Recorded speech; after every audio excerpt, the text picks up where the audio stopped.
इस वीडियो के अंदर गाइस हम लोग बात करने वाले हैं LLP versus private limited company versus partnership firm. जी हाँ, तो प्रैक्टिकल तरीके से इन तीनों के बीच के अंदर क्या डिफरेंस होता है, कैसे आपको चूज आउट करना चाहिए, टैक्सेशन कंपैरिजन करेंगे, फीचर्स बेनिफिट्स क्या प्रो है क्या कौन से, एनुअल कंप्लाइंसेस कितनी कॉस्ट आती है। तो गाइस ये सारी जानकारी मिलने वाली है आपको इस वीडियो के अंदर। वीडियो को गाइस शुरू करने से बताना चाहूंगा, अगर आप लोग एक अफोर्डेबल कॉस्ट के ऊपर अपनी कंपनी को रजिस्टर करना चाहते हैं या फिर फ्री कंसल्टेंसी लेना चाहते हैं, लिंक मैंने जो है ऑलरेडी डिस्क्रिप्शन बॉक्स के अंदर आप लोगों को प्रोवाइड कर रखी है। तो गाइस स्क्रीन के सामने आप देख सकते हैं हम लोगों ने यहाँ पे सिंपली जो है टेबल बना ली है और टेबल वाइज यहाँ पे प्रैक्टिकल तरीके से यहाँ पे मैं आपको सारी चीजें जो है कंपेयर करके दिखाऊंगा। पहले हम लोग बात करते हैं बेसिक्स के बारे में कि यहाँ पे जो ऑनर्स होते हैं, जो डायरेक्टर्स होते हैं, वो कितने रिक्वायरमेंट होते हैं। तो अगर मैं प्राइवेट लिमिटेड कंपनी की बात करूँ तो मिनिमम 2 पर्सन आपको चाहिए, मतलब 2 डायरेक्टर्स या फिर आप 2 ऑनर यहाँ पे कह सकते हैं कंपनी के अंदर। एलएलपी की बात करो तो 2 पार्टनर की आपको मिनिमम रिक्वायरमेंट रहती है और same kind of thing partnership firm में भी आपको 2 पार्टनर्स चाहिए होते हैं।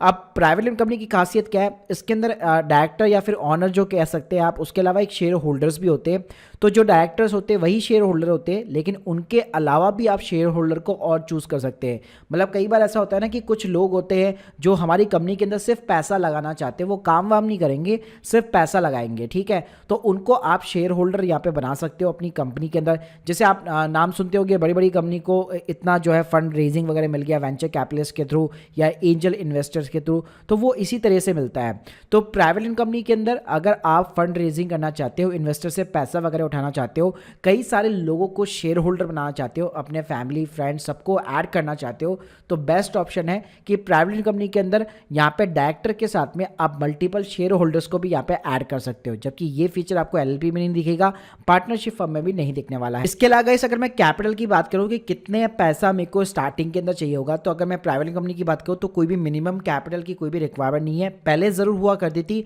लेकिन एमसी ने उसको हटा दिया है। एलएलपी की बात करो तो यहाँ पे भी कोई मिनिमम कैपिटल की रिक्वायरमेंट नहीं है। पार्टनरशिप फर्म की बात करो तो यहाँ पे भी कोई कैपिटल की रिक्वायरमेंट नहीं है, कितनी भी कैपिटल से आप अपनी कंपनी की शुरुआत कर सकते हैं। इसके बाद मैं बात करूँगा इस अथॉरिटी की, यानी कि जो कंपनीज होती है वो रजिस्टर कहाँ पे होती है। तो देखिए अगर मैं बात करूँ प्राइवेट कंपनी की, एलएलपी की, ओपीसी की, तो ये सब मिनिस्ट्री ऑफ कॉर्पोरेट अफेयर्स, हमारे गवर्न का प्रॉपर डिपार्टमेंट है। सेंट्रल गवर्नमेंट इसको हैंडल करती है, यानी अगर सेंट्रल गवर्नमेंट ने यहाँ पे इनको आपकी कंपनी को सर्टिफिकेट दे दिया तो आप ऑल ओवर द इंडिया जो है कहीं पे भी आप आराम से यहाँ पे बिजनेस कर सकते हो। तो ये पूरा एक सेंट्रलाइज सिस्टम होता है। लेकिन अगर मैं बात करूँ पार्टनरशिप फर्म की, तो यहाँ पे आपकी रजिस्टर ऑफ द फर्म्स होती है और ये डिपेंड करती है स्टेट टू स्टेट। और पार्टनरशिप को जो है रजिस्टर ऑफ फर्म्स के साथ में रजिस्टर करना ऑप्शनल होता है, मतलब कई पार्टनरशिप फर्म होती है, कई नहीं होती है, ठीक है। तो ये आप कह सकते हो अल्टीमेटली सारी जितनी भी पार्टनरशिप फर्म होती है वो रजिस्टर भी नहीं होती है, लेकिन वो एज ए पार्टनरशिप फर्म चलती रहती है। तो यहाँ पे आरओएफ के साथ में रजिस्ट्रेशन करना ऑप्शनल रहता है, जबकि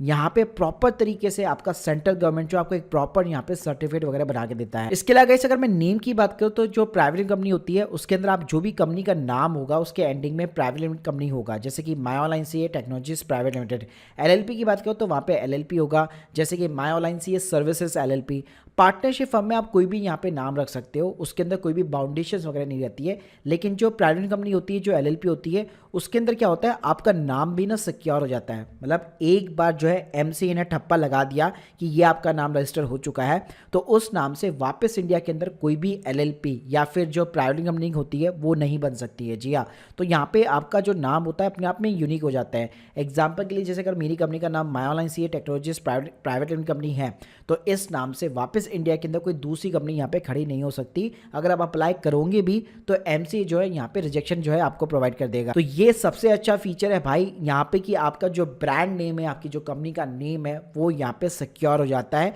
क्योंकि स्टार्टिंग के अंदर आपको 3-4 नाम देने पड़ते हैं और उसमें से अगर नाम अप्रूव हो जाता है तो उसी के साथ में आप अपनी कंपनी को रजिस्टर करवा सकते हो। जबकि पार्टनरशिप फर्म में यहाँ पे ऐसा कुछ भी नहीं होता है। आप एबीसी एंटरप्राइज ले लो, ये ले लो, वो ले लो, कुछ भी ले लो आप, मतलब अपनी मनमर्जी का नाम यहाँ पे आप ले लो, वो सिक्योर वगैरह नहीं होगा। उसके नाम के similar kind of the business India के अंदर कोई भी यहाँ पे खोल सकता है, मतलब उसको प्रोटेक्शन नहीं मिलेगा। इसके अलावा गाइस यहाँ पे एलएलपी और प्राइवेट कंपनी के अंदर आपको लिमिटेड लायबिलिटीज देखने को मिल जाती है। जी हाँ, लिमिटेड लायबिलिटी का मतलब क्या होता है कि आपकी जो पर्सनल असेट्स है, आपकी जो पर्सनल लायबिलिटी है वो अलग रहेगी, कंपनी की अलग रहेगी। तो लेट्स सपोज अगर आपका पार्टनर आपको चीट करता है, उसने मान लीजिए कंपनी के अंदर कुछ लोन वोन ले लिया, ये ले लिया, वो ले लिया, या मान लीजिए कोई भी घपलेबाजी कर दी, कुछ कर दिया कि कंपनी के ऊपर बहुत सारी लायबिलिटीज वगैरह आ गई, तो यहाँ पे क्या होता है आपकी जो पर्सनल असेट्स होगी उसको फ्रीज वगैरह नहीं कर सकता कोई भी, मतलब कंपनी की जो असेट्स है, कंपनी की जो लाइबिलिटीज है वो अलग रहेगी और आपकी जो पर्सनल असेट्स है, जो लाइबिलिटीज है वो एकदम सेपरेटली रहेगी। तो गाइस प्राइवेट लिमिटेड कंपनी के अंदर जितने मेरे नाम पे शेयर कैपिटल है या फिर पार्टनर एलएलपी की बात करो तो जितना मेरा कंट्रीब्यूशन है उतनी ही मैक्सिमम मेरी यहाँ पे लाइबिलिटी रहेगी,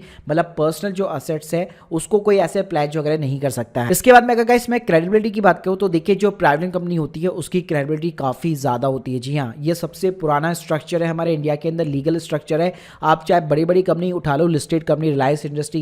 ये सारी की सारी कंपनियां जो है एक जमाने के अंदर प्राइवेट कंपनी हुआ करती थी, फिर जैसे ये स्टॉक मार्केट के अंदर लिस्टेड होती है ये लिमिटेड कंपनी बन जाती है। तो बेसिकली अगर मैं क्रेडिबिलिटी की बात करूँ तो हायर सबसे ज़्यादा क्रेडिबिलिटी प्राइवेट कंपनी की है। एलएलपी की आप कह सकते हो मीडियम है, अब एलएलपी को लोग जानने लग गए हैं, ये 2008 के बाद में ये कॉन्सेप्ट स्टार्ट हुआ था। पार्टनरशिप फर्म की बात करो तो उसकी कोई इतनी ज़्यादा क्रेडिबिलिटी नहीं होती है, मतलब अगर कोई आपके यहाँ पे काम भी करता है उसको अगर आप एक इंटर्नशिप का सर्टिफिकेट भी देते हो और प्राइवेट कंपनी ऊपर लिखा हुआ है तो उसकी ज़्यादा यहाँ पे वैल्यू होती है। इसके अलावा अगर मैं पब्लिक डॉक्यूमेंट्स की बात करूँ, यानी कि जो डॉक्यूमेंट्स होते हैं, लेट्स सपोज कोई आपका वेंडर है, आपका कोई कस्टमर है, आपका कोई एम्प्लॉय है, आपकी कंपनी के बारे में जानना चाहता है कि क्या आपकी कंपनी प्रॉपरली गवर्नमेंट के रिकॉर्ड्स के अंदर रजिस्टर है कि नहीं है, तो ये चीज़ें केवल जो प्राइवेट कंपनी होती है या फिर एलएलपी होती है उन्हीं को सर्च किया जा सकता है। इवन अगर आप किसी भी कंपनी को बेसिकली गूगल भी करेंगे, अगर वो प्रॉपर तरीके से रजिस्टर है तो आपको कई जगह जो है रिकॉर्ड्स के अंदर ये देखने को मिल जाती है। और इसी के साथ में गाइस गवर्नमेंट की यहाँ पे साइट होती है जिसके ऊपर आप एमसीए सर्विसेज के अंदर जाकर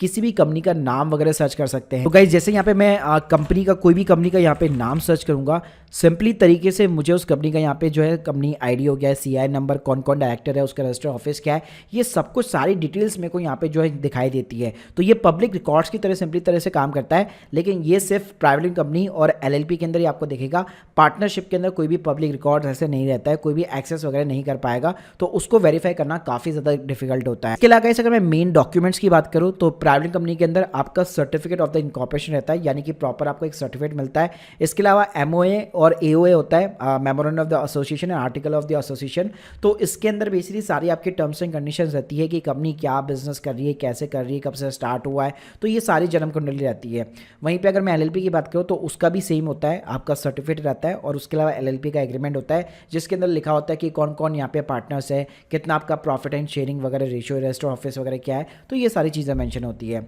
इसके अलावा पार्टनरशिप जो फर्म होती है उसमें भी पार्टनरशिप का एग्रीमेंट बनता है जिसके अंदर सारी टर्म्स और कंडीशन मेंशन होती है। अगर देखिए मैं सेटअप कॉस्ट की बात करूँ तो जो प्राइवेट कंपनी होती है उसके अंदर ऑलमोस्ट सेटअप कॉस्ट जो है 8 से 15,000 रुपये तक यहाँ पे लग जाती है और ये टोटली डिपेंड करता है कि किस स्टेट के अंदर आप रजिस्टर करा रहे हो, क्योंकि स्टेट टू स्टेट यहाँ पे स्टैम्प ड्यूटी वगैरह भी वैरी करती है। वहीं पे अगर मैं एलएलपी की बात करूँ तो उसके अंदर थोड़ी सी कॉस्टिंग कम आती है as compare to the private company, वहाँ पे 7 से 12,000 रुपये का खर्चा आप मान सकते हो। और पार्टनरशिप में तो सबसे कम कॉस्टिंग आती है 3 से 8,000 रुपये के समथिंग, आपकी आराम से एक पार्टनरशिप फर्म बन जाती है। फिर आपके ऊपर रहता है, ऑप्शनल रहता है कि आप आरओएफ के साथ रजिस्टर करोगे तो कॉस्टिंग इंक्रीज हो जाओगे, नहीं करोगे तो कॉस्टिंग यहाँ पे डिक्रीज हो जाएगी। इसके अलावा गाइस यहाँ पे मैं बात करूँ कि एनुअल कंप्लायंसेस वगैरह क्या होता है, तो देखिए जो प्राइवेट कंपनी होती है उसके अंदर जो ऑडिट होती है वो यहाँ पे कंपलसरी होती है, यानी कि जो स्टैच्यूटरी ऑडिट होती है, चाहे आप बिजनेस करो मत करो कोई दिक्कत नहीं है, लेकिन साल के एंड में आपकी जो बैलेंस शीट होगी, जो आपका प्रॉफिट एंड लॉस अकाउंट होगा, आपका जो ट्रेडिंग अकाउंट होगा, उसके नीचे सीए के साइन होंगे, तो ये चीज़ कंपलसरी होती है।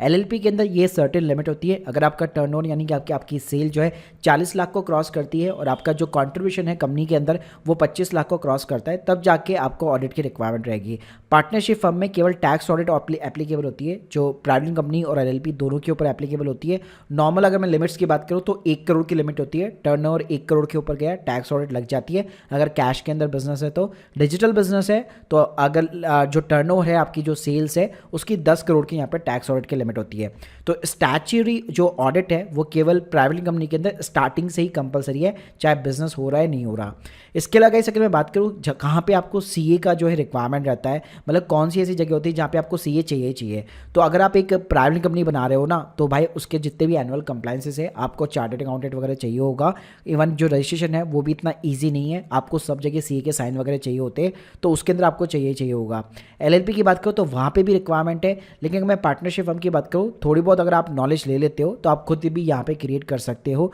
लेकिन इसके जो कंप्लायंसेस वगैरह है वहाँ पे डेफिनेटली आपको हो सकता है सीए की यहाँ पे हेल्प वगैरह लेनी पड़े। इसके अलावा अगर मैं कंप्लायंस कॉस्ट की बात करूँ मार्केट के अंदर ऑन एन एवरेज, तो प्राइवेट कंपनी की कंप्लायंस कॉस्ट जो है 8 से 10,000 रुपये पर ईयर आती है, एलएलपी की ऑलमोस्ट इतनी ही आती है 5 से 8,000 रुपये के समथिंग, और पार्टनर पार्टनरशिप फर्म की बात करो तो वहाँ पे सिर्फ आपकी इनकम टैक्स फाइलिंग होती है, जबकि जो प्राइवेट कंपनी होती है उसके अंदर आपकी प्रॉपर जो है मिनिस्ट्री ऑफ कॉर्पोरेट अफेयर्स के साथ में फाइलिंग होती है, फिर इनकम टैक्स फाइलिंग भी होती है, फिर ऑडिटर की अपॉइंटमेंट वगैरह होगी, उस तरह के फॉर्म भी फाइल होते हैं। एलएलपी में क्या होता है, उसमें भी आपकी एमसीए की फाइलिंग्स वगैरह होगी, इनकम टैक्स भी यहाँ पे सेपरेटली जाएगी। लेकिन जो पार्टनरशिप फर्म है उसमें एमसीए का कोई भी यहाँ पे जो है पंगा नहीं रहता है, सिर्फ एक आईटीआर जाती है, यानी कि साल भर के एंड के अंदर सिर्फ एक आईटीआर फाइलिंग बेसिकली होती है। और इसके अगर मैं कॉस्ट की बात करूँ तो 3 से 5,000 रुपये के अंदर आपका काम हो जाता है। इसके अलावा गाइस अगर मैं यहाँ पे टैक्सेस की बात करूँ तो देखिए जो प्राइवेट कंपनी होती है उसके अंदर अगर आपका टर्नओवर 400 करोड़ के नीचे तो सिर्फ 25% का यहाँ पे कॉर्पोरेट टैक्स एप्लीकेबल होता है। वहीं पे अगर मैं एलएलपी की बात करूँ, पार्टनरशिप फर्म की बात करूँ, तो वहाँ पे सीधा फ्लैट 30% का आपका टैक्स लगता है। गाइस हम लोगों ने काफ़ी सारी चीज़ें जो है कंपेयर कर ली। चलिए अब मैं आपको यहाँ पे कंक्लूजन बता देता हूँ कि कब आपको कौन सा जो स्ट्रक्चर है वो चूज़ करना चाहिए। अगर देखिए अगर आपका विजन क्लियर है बिजनेस के बारे में, आपके पास में अच्छे खासे पार्टनर्स है, आप फंडिंग वगैरह उठाना चाहते हैं, इन्वेस्टर्स वगैरह भी, आप अपने ब्रांड को प्रोटेक्ट करना चाहते हैं, अपना नेम सिक्योर करना चाहते हैं, मल्टीपल बिजनेस रन करना चाहते हैं, कंपनी की क्रेडिबिलिटी को जो है इंक्रीज करना चाहते हैं, आपके पास में वेंडर्स है, कस्टमर्स है, तो अगर ये सारी चीज़ें आपकी क्लियर है तो डेफिनेटली आपको जो है प्राइवेट कंपनी के साथ में जाना चाहिए, वहाँ पे आप डेफिनेटली कंसीडर कर सकते हो। लेकिन अगर मैं बात करूँ, अगर आप थोड़े बहुत पैसे बचाना चाहते हो या थोड़ी सी कॉस्टिंग यहाँ पे कम करना चाहते हो, कोई भी इन्वेस्टर वगैरह नहीं है आपकी कंपनी के अंदर, ना ही फ्यूचर के अंदर कोई प्लान है कि मैं कभी फंड वगैरह रेज करूँगा, मुझे सिर्फ ये चाहिए कि मेरा नेम वगैरह सिक्योर है, थोड़ा सा प्रॉपर्ली मैं कंपनी वगैरह बना लूँ और जितने भी मेरे बेनिफिट्स है जैसे लिमिटेड लायबिलिटी वगैरह उसको मैं एंजॉय कर सकूँ, तो उस केस में आप एलएलपी के साथ में जा सकते हो। थोड़ा बहुत पैसा यहाँ पे आपका बच जाएगा कंप्लायंसेस के अंदर भी और इनकॉर्पोरेशन कॉस्ट के अंदर भी। इसके अलावा गाइस अगर आप अपने आइडियाज़ को सिर्फ टेस्ट कर रहे हो कि अभी तो बिजनेस ही खड़ा नहीं हुआ, मैं सिर्फ टेस्ट वगैरह कर रहा हूँ अपनी आइडियाज़ वगैरह को, मेरे को लो बजट है, वैसे भी मेरा कॉस्टिंग मेरी बिल्कुल कम है, तो डेफिनेटली स्टार्टिंग के अंदर आप पार्टनरशिप में फर्म के साथ में जा सकते हो। अगर आपकी बॉन्डिंग वगैरह अच्छी है पार्टनर्स वगैरह के साथ में, कोई भी इन्वेस्टर वगैरह का चक्कर नहीं है और सिर्फ आइडियाज़ को टेस्ट वगैरह करना है इनिशियल लेवल के ऊपर, तो आप पार्टनरशिप फर्म के साथ में यहाँ पे जा सकते हो। तो guys hope you like this video. अगर गाइस आप लोग को एक फ्री कंसल्टेंसी चाहिए तो यहाँ पे लिंक मैंने डिस्क्रिप्शन बॉक्स में दे रखी है, जहाँ से आप हमारी फ्री कंसल्टेंसी भी ले सकते हैं और साथ में अपनी कंपनी को भी यहाँ पे इंकॉर्पोरेट वगैरह कर सकते हैं। Thank you guys, thank you very much.